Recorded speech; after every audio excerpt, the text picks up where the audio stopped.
Hey guys, Chris Weston from Rush Trucks. We're just talking about mounting your engine and tranny into your truck.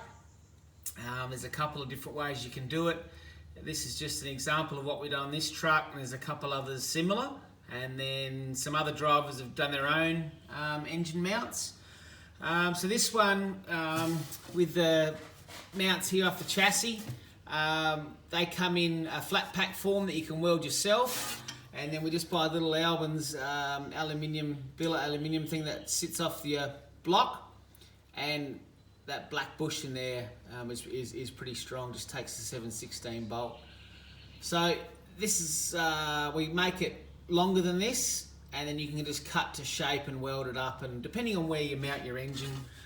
We also do a sandwich plate that goes in between the engine and the tranny. It's an 8mm plate, cut out to take the Chev pattern, so your Turbo 400 bolts straight up to it, or your Albans transmission.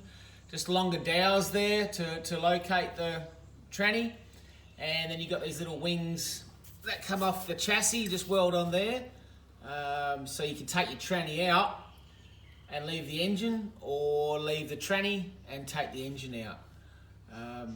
So that fits in there pretty good. Now, for where you position your engine, totally up to you. That's about as far back as you can get it, where I've got this one, just so your extractors fit in there. You can see that little bolt there next to the chassis there.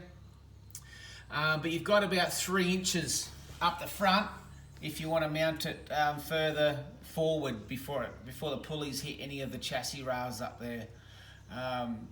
Now the height wise, it's up to you. If you're running a dry sump, you can mount the engine lower, which will flatten out the engine, so it'll almost be like parallel with the chassis. This one's just got the standard sump in it, so we've lifted it up. It's on about a 3.5, 4 degree angle roughly, the engine. So it gets enough clearance down the bottom there to miss the chassis.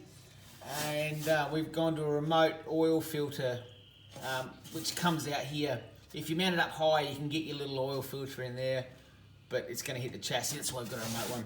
But about 3 to 4 degrees on an angle backwards. That helps out with your uni on your tail shaft, and it allows you to run a real big, deep sump on your Turbo 400. Or if you've got an Albans transmission, that's shorter.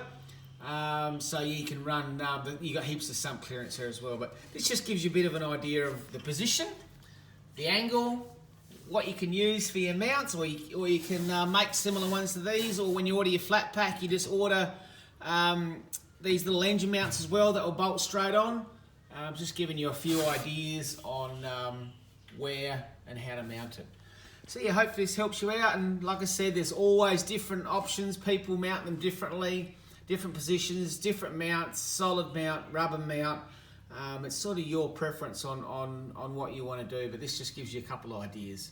So thanks for watching. I'll keep trying to send some videos up and give you as much information as we can. Thank you.